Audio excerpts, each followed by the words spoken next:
వివాదాలు లేని భూములను 22A నుంచి తొలగిస్తాం. జిల్లా కలెక్టర్లకు రిజిస్ట్రార్లకు ఇప్పటికే ఆదేశాలు ఇచ్చామని చెప్పేసి నిన్న రేవంత్ రెడ్డి గారు మాట్లాడినటువంటి సందర్భం. ఎవరి భూమి ఎక్కడికి పోదు, ఆందోళన వద్దు. క్యూర్ పరిధిలో ఈవీలుగా ఆటోల మార్పు, ఆటోకు 1,50,000 సబ్సిడీ, 200 కోట్లతో పథకం. నేడు రాష్ట్ర వ్యాప్తంగా స్మార్ట్ రేషన్ కార్డుల పంపిణీ, 7 రకాల సన్నవడ్లకు 500 రూపాయల బోనస్ చెల్లింపు. హిల్ట్ పాలసీ దరఖాస్తులకు మరో 3 నెలల గడువు. మరో 7 నియోజకవర్గాల్లో యంగ్ ఇండియా స్కూలు. క్యాబినెట్ భేటీ నిర్ణయాలను వెల్లడించినటువంటి పొంగులేటి. ఎమ్మెల్యేలు ఇష్టం వచ్చినట్లు మాట్లాడొద్దు, జిల్లాల ఇన్ఛార్జి మంత్రులు దీనిపై దృష్టి పెట్టాలి. సర్ నేపథ్యంలో క్షేత్రస్థాయి సమీక్షలు జరపాలి, ఓటర్లను చేర్పించాలి. మంత్రులకు సీఎం ఆదేశం. ఇక ఫీజు డబ్బులు రెడీ, బ్యాంకు ఖాతాలో అడ్వాన్స్గా ఉంచుతున్నాం. ఈ విద్యా సంవత్సరానికి 250 కోట్లు ఉంచాం. ఒలింపిక్స్ పథకం తెస్తే ప్రభుత్వ ఉద్యోగం ఇస్తాం. రాష్ట్రంలో కులగణన చేసి కేంద్రానికి సవాలు విసిరాం. విద్యార్థుల భవిష్యత్తు కోసం 6 నిమిషాలు పనిచేస్తా. మహాత్మా జ్యోతిబా పూలే, సావిత్రిబాయి పూలే విగ్రహాల ఆవిష్కరణలో సీఎం రేవంత్ రెడ్డి అని మనం చూస్తున్నాం.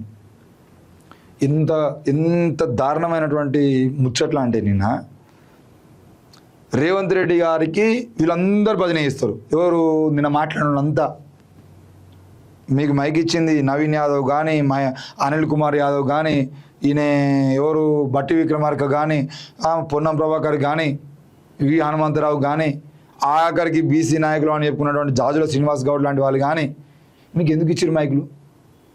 ఏం మాట్లాడాలి మీరు? ఫస్ట్ ఏమో భజన చేయాలి, 10 ఏళ్ళ పాటు మాకు అట్లా జరిగిందని చెప్పేసి జాజుల శ్రీనివాస్ గౌడ్ కూడా ఆఖరికి రేవంత్ రెడ్డి కోసం కేసీఆర్ని ఎన్ని రోజులు తిరుగుతారు ఇంకా ఆయన దొంగే. దేశ ప్రజలందరూ అర్థం చేసుకున్నారు, రాష్ట్ర ప్రజలందరూ అర్థం చేసుకున్నారు. ఆయనను పక్క పెట్టిరు. ఇంకా దొంగను పట్టుకొని దొంగ అనుకుంటూ కూర్చొని 2.5 ఏళ్ళు అయిపోయింది. ఇంకో 2 నెలలు అయితే 3 ఏళ్ళు కదా కాంగ్రెస్ ప్రభుత్వం అధికారంలోకి వచ్చి. 3 ఏళ్ళు కదా. వెనుకొకటికి పోయి ఒక సామెత ఉంటుంది. ఏదో పంచాయతీ పోయినప్పుడు మా ఊర్లో ఒక పెద్దమ్మ చెప్పింది, అరే ఈయనకి పెళ్ళయింది, పిల్లలు పుడతలేరు అని చెప్పేసి 2వ పెళ్లి చేసుకున్నాడు వీడు. 2వ పెళ్లి చేసుకున్నాక ఆ పోరికి కూడా పిల్లలు పుడతలేరు అని చెప్పేసి మళ్ళీ ఇప్పుడు ఉల్లి పెడతాడు. అసలు సంగతి ఏంది అని అంటే వీని దగ్గర ఏదో ప్రాబ్లం పెట్టుకొని ఆ పోరగానే అంటే ఏమవుతుందిరా అని చెప్పేసి ఇప్పుడు నువ్వు మొదటి పెళ్ళానికి పిల్లలు కాలే అని చెప్పేసి తీసేసినావు. 2వ పెళ్లి చేసుకున్నావు. ఇప్పుడు 2వ పెళ్ళానికి కూడా పిల్లలు అవుతలే అని చెప్పేసి 3వ పెళ్ళాన్ని చేసుకున్నా అంటే ఇట్లా సమస్య ఎక్కడ ఉన్నది? ఏం మాట్లాడతారు అసలు మీరు? 10 ఏళ్ళ పాటు మాకు సామాజిక న్యాయం జరగలే. ఇప్పుడు జరిగిందా సామాజిక న్యాయం? ఈ 3 ఏళ్ళలో జరిగిందా? ఒకసారి చూపించు ఏ సామాజిక న్యాయం జరిగిందో. నిన్న సావిత్రిబాయి పూలే గారి, మహాత్మా జ్యోతిరావు పూలే గారి విగ్రహాల ఆవిష్కరణ అనంతరం ఆడ సభావేదిక వద్ద రాజకీయ నాయకులు మాట్లాడారు. సుప్రీంకోర్టు ఏం చెప్పింది? హైకోర్టులు ఏం చెప్తా ఉన్నాయి? మీ రాజకీయ సమావేశాల కోసం విద్యార్థులను తీసుకొచ్చుకోవద్దు, విద్యార్థులను బలి చేయొద్దు అని చెప్తున్నాయి.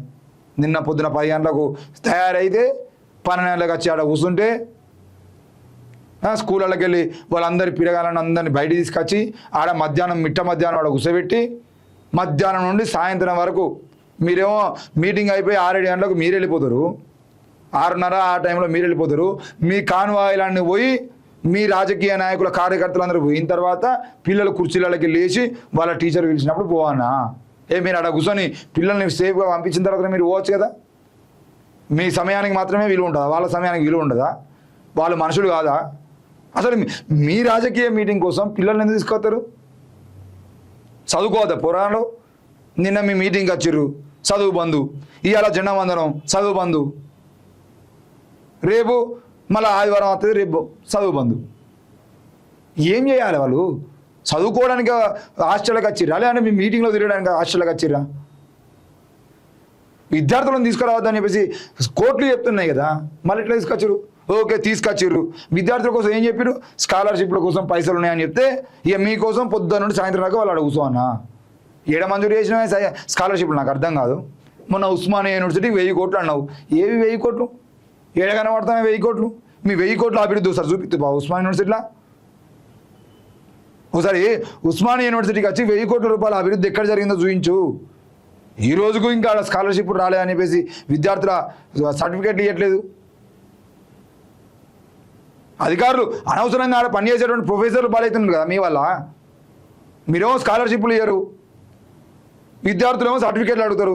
సర్టిఫికేట్ అడిగినటువంటి సందర్భంలోనూ ప్రొఫెసర్లు మాకు ఇంకా మీరు పెండింగ్ ఫీజు ఉన్నది, గవర్నమెంట్ స్కాలర్షిప్ మంజూరు చేయాలి కాబట్టి మేము ఇయ్యము అని అంటే ఆ ప్రొఫెసర్లు బలవుతారు. ఇప్పుడు విద్యార్థులు బలి కావాలి, ప్రొఫెసర్లు బలి కావాలి, మీరు మాత్రం మంచిగా ఉన్నానా? ఏం జరుగుతుంది అసలు? స్కాలర్షిప్ల కోసం 250 కోట్ల నుంచి పెండింగ్ స్కాలర్షిప్లే ఉన్నాయి కదా, 2500 3000 కోట్ల రూపాయల వరకు. ఫీజు రీఎంబర్స్మెంట్లు ఇవి అసలు ఎందుకు? టైంకు కనీసం యూనిఫామ్లు రావు మీకు? ఏముండదు. చెప్పేటోడు చెమటోడు అంటే చెప్పేటోడు మూగోడు అయితే ఇనుటోడు చెమటోడు అన్నట్టు ఏదో ఉంటుంది సామెత. సేమ్ ఇదే ముచ్చట చెప్పుకుంటూ అవుతా ఉంటారు. 3 ఏళ్ళు అయింది ఇప్పటి వరకు ఇంకా స్కాలర్షిప్లు మంజూరు కాలేదని చెప్పేసి రోడ్ల మీదకి పోరాళ్ళు వస్తారు. బీఈడి పోరాళ్ళు మొన్న మీరు ఏదో ఉద్యోగాలు వేసేయండి అప్లై చేసుకున్నారంటే వాళ్ళ బీఈడి సర్టిఫికేట్ లేవు. ఏంది అని అంటే డబ్బులు రాలేదు స్కాలర్షిప్లు. వాళ్ళు చదువుకొని టీచర్ ఉద్యోగం చేసుకున్నారంటే కూడా సర్టిఫికేట్ లేవు. ప్రైవేట్ దాంట్లో పోతారంటే కూడా సర్టిఫికేట్ తీసుకునేటువంటి పైసలు లేక ప్రైవేట్ దాంట్లో సర్టిఫికేట్ లేదని చెప్పేసి తక్కువ రేటుకి ఇవ్వాల్సినటువంటి పరిస్థితి. ఒకరికొకరు డబ్బా కొట్టుకుండు. ఇంకా కేసీఆర్ని తెచ్చుకుంటూనే కూర్చున్నాడు. అరే కేసీఆర్ అనే వ్యక్తి మొత్తం దేనికి దానికి పైసలన్నీ ఖర్చు చేసి ఈ రాష్ట్రాన్ని ఆగమాగం చేసి రాష్ట్రాన్ని మొత్తం నిండా ముంచిండు అని చెప్పేసి ప్రజలు నమ్మి మీ చేతిలో పెట్టిర్రు. ఇంకా మీరు కేసీఆర్ని తెచ్చుకుంటూ ఉంటా అంటే 3 ఏళ్ళు అయినా కూడా ఇక ఎప్పుడు మీరు మీ అభివృద్ధిని ఎప్పుడు చూపిస్తారు?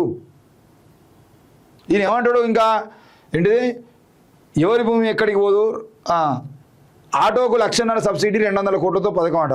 ఆటో డ్రైవర్లు అందరూ 24 తారీఖు నుండి బంద్ చేస్తామని చెప్పేసి అంటే ఆటోకు 1,00,000 సబ్సిడీ ఇస్తాం, 200 కోట్లతో కొత్త పథకం తీసుకొస్తాం. అసలు ఆటో డ్రైవర్లు ఏం అడుగుతారో వాళ్ళతో మాట్లాడరా మీరు? మీ ఐఎన్టీఈస్కు సంబంధించిన సంస్థ వల్లే వచ్చి రోడ్డు మీకు వచ్చి మాట్లాడుతున్నారు. నేను తీసుకున్నా బయట.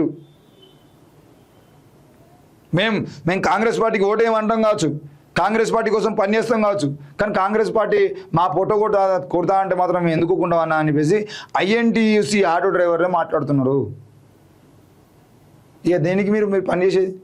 ఎవరి కోసం పనిస్తారు మీరు? ఏం ఉపయోగం ఉన్నది మీతోని? ఏమైనా ఉపయోగం ఉన్నదా? 7 రకాల సన్నవడ్లకు 500 రూపాయలు బోనస్ చెల్లిస్తారట. అసలు వడ్లు కొనుగోలు చేయరే బాబు అంటే టైంకి వడ్లు కొనుగోలు చేయకుండా 1 2 నెలలు 3 నెలల పాటు రోడ్ల మీద పెట్టుకొని వర్షాలు అసలు తడిసిన తర్వాత ఆ తడిసిన ధాన్యానికి తక్కువ రేటు ఇచ్చినట్టు కొనుక్కున్నటువంటి మీరు సన్నవడ్లకు 500 బోనస్ ఇచ్చిండు అంటే సన్నవడ్లే పెట్టాలని చెప్పేసి ఇప్పుడు రూలు. సన్నవడ్లు అయితే బోనస్ ఇస్తాం, మీరు సన్నవడ్లు పెట్టకపోతే బోనస్ ఇవ్వము. పంటలు వేసిన తర్వాత సన్నవడ్ల గురించి మాట్లాడుతారు వీళ్ళు. మరో 7 నియోజకవర్గాలు యంగ్ ఇండియా స్కూల్ అట. ఏం యంగ్ ఇండియా అని నాకు అర్థం కాదు. అలా ఉన్న స్కూళ్ళలో బాత్రూమ్ లేవు, ఉన్న స్కూళ్ళలో పరిస్థితులు బాగాలేవు, ఉన్న స్కూళ్ళకు టీచర్ లేరు, ఉన్న స్కూళ్ళకు గ్రౌండ్లు సరిగా లేవు, ఉన్న స్కూళ్ళకు విద్యార్థులు రాకపోవడానికి కారణాలు ఏంది? వాటన్నిటిని మనం మెరుగుపరిచేటువంటి ప్రయత్నాలు చేద్దామని అంటే అవన్నీ అవసరం లేదు. మేము ఉన్న స్కూళ్ళు 24,000 స్కూళ్ళు మూసేస్తాం, కొత్త స్కూళ్ళు కడతాం. మొత్తం ఈ 24,000 స్కూళ్ళలో ఉన్నటువంటి విద్యార్థులందరినీ తీసుకొచ్చి అలానే ఇరికిస్తాం. నువ్వు యంగ్ ఇండియా స్కూల్ కట్టి ఆ యంగ్ ఇండియా స్కూళ్ళలో చదువు చక్కగా అయిపోతుంది మాత్రం పిల్లలు వస్తారా? వాడేవాడు నిన్న మాట్లాడుకుంటూ టీవీ ఛానల్లో మాట్లాడుకుంటూ ప్రైవేట్ స్కూల్ అనేటివి విద్యార్థులను కాపాడుతున్నాయి, ప్రభుత్వ స్కూళ్ళల్లో చదువు చక్కగా లేకపోవడం వల్ల ఆడికి పోలేనటువంటి పరిస్థితుల్లో ప్రైవేట్ స్కూల్లే ఆ విద్యార్థులను కాపాడుతున్నాయి అని మాట్లాడు. కాపాడుతున్నాయి ఆ ప్రైవేట్ స్కూళ్ళ కోసం కదా ప్రభుత్వ స్కూళ్ళను నిర్వీర్యం చేస్తున్నది. నిర్వీర్యం చేయడం వల్ల కదా విద్యార్థులు రాకపోయేది. మేము చదువుకున్నప్పుడు ప్రభుత్వ స్కూల్లో మంచిగా వినాం కదా, మా టీచర్లు మంచిగా చదువులు చెప్పారు కదా. మేము కూడా ప్రైవేట్ స్కూల్లో చదివినకి ఎన్ని మార్కులు వచ్చినాయి, మాకు కూడా గన్ని మార్కులు వచ్చినాయి కదా. ప్రైవేటు స్కూళ్ళు ఆదుకుంటున్నాయా, ప్రైవేట్ స్కూళ్ళు నిర్వీర్యం చేస్తున్నాయా అనే విషయాన్ని తెలియకుండా మీరు ఇంకా మళ్ళీ కొత్త ఛానల్ కొత్త పార్టీలకు రాజకీయ నాయకులు. మీరు ఈ దేశంలో అవినీతి నిర్మూలన కోసం పనిచేస్తారు, మీరు ఈ దేశంలో విద్యార్థుల సమస్యల మీద పనిచేస్తారు.